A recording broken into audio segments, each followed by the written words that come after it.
All right, so we're back in the saddle here and just pushing our way along. I'm just keeping my eye out in case I see that milepost 22 marker on the odd chance. You can see over there, there's the base of the telegraph pole. You're going to see lots of those, lots of the base parts. There's a few top parts that we're going to take a look at, but no milepost 22. All right, so while we're working our way along, our next point of interest, there's another telegraph pole. Our next point of interest is not until we get to the milepost 23 marker. So obviously that's a mile away. So while we have the opportunity here, we will do our usual history lesson. So this line was built by Canadian Northern Railway between 1911 and 1914. It was going to be one of the final pieces in Canadian National's transcontinental aspirations. So the Canadian Northern Company actually dated back to, got its start in Manitoba back in the mid to late 1890s. Their first kind of big sort of splash was the acquisition of a few railway charters in Ontario and Manitoba, and then they constructed a line between between the then city of Port Arthur, which is now Thunder Bay, and Winnipeg, and that was between 1899 and 1902. And in the years following, they began constructing all kinds of lines across the prairies, and kind of really became sort of synonymous with the prairies. Canadian Northern kind of became sort of the prairie railroad, or prairie railway, so to speak.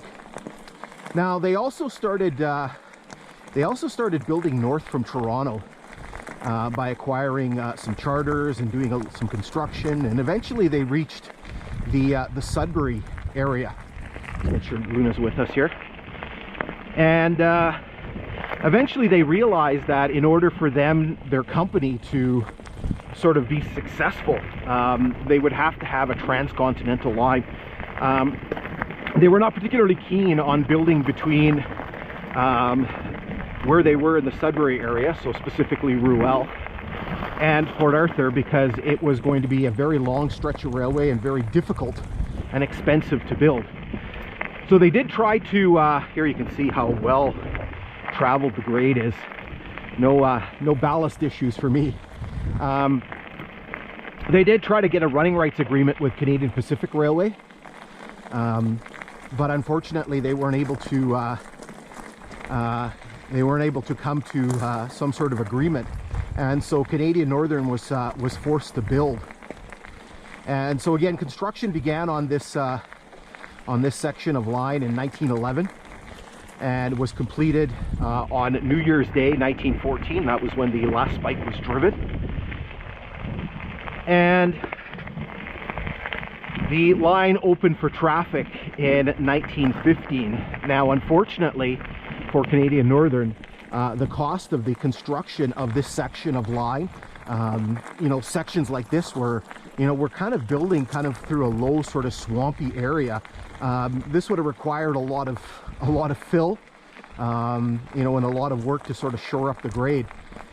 So the cost of construction of this section of line and some of their sections in the mountains of British Columbia put a lot of stress on the company's finances. And coupled with what was happening in World War I, particularly a lot of their overseas financing. By 1917, Canadian Northern was in some really serious financial difficulties, if you want to call it that.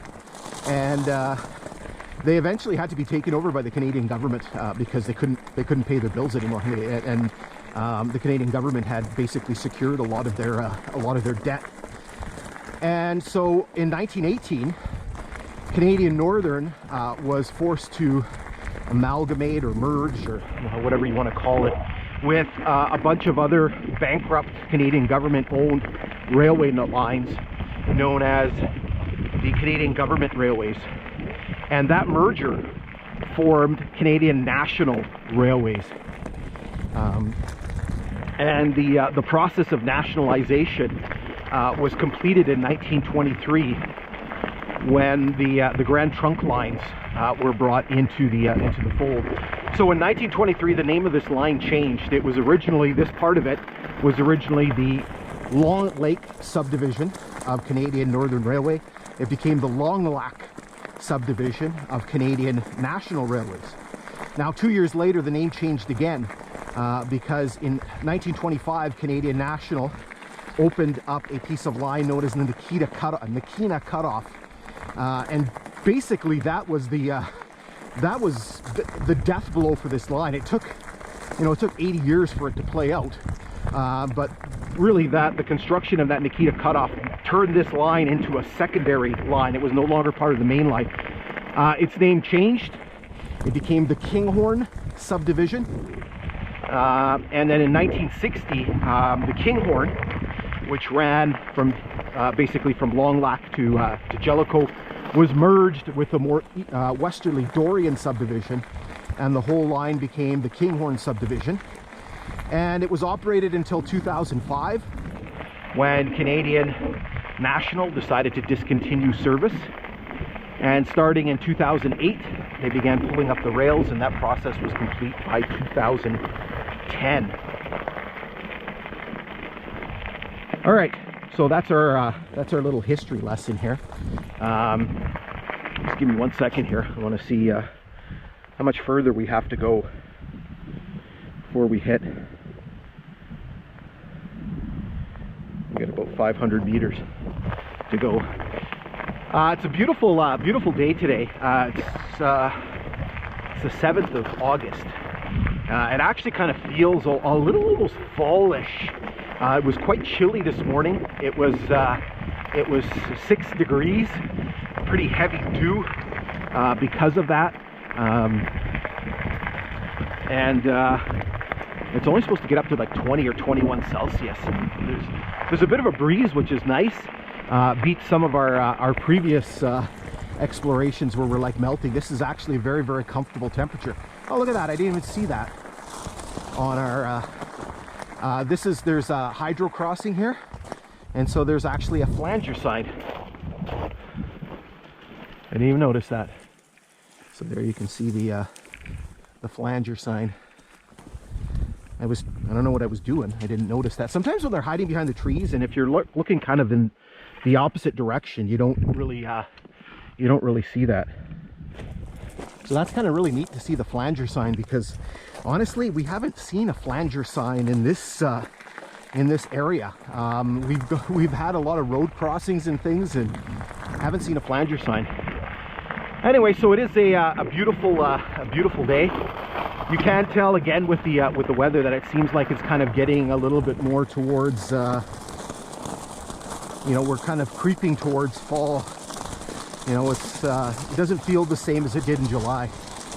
Okay, I'm going to zoom you ahead a little bit until we get to the milepost 23 marker, which is just up ahead.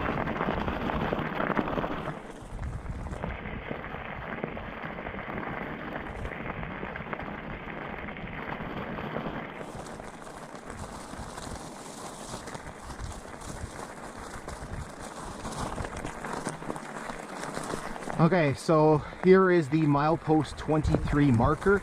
I love the fact that, and it's so typical of this railway line, because again, it was a secondary line, so obviously not important as the main line.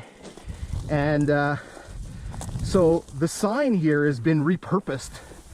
So you can see that it was an older sign. There was something else on there, and you can see it looks like 100 or something or other like that. And you can see the numbering is different, and so you can see the 23 there. Everything's all kind of peeling off and faded. So again, that is milepost 23 is the mileage on the Kinghorn.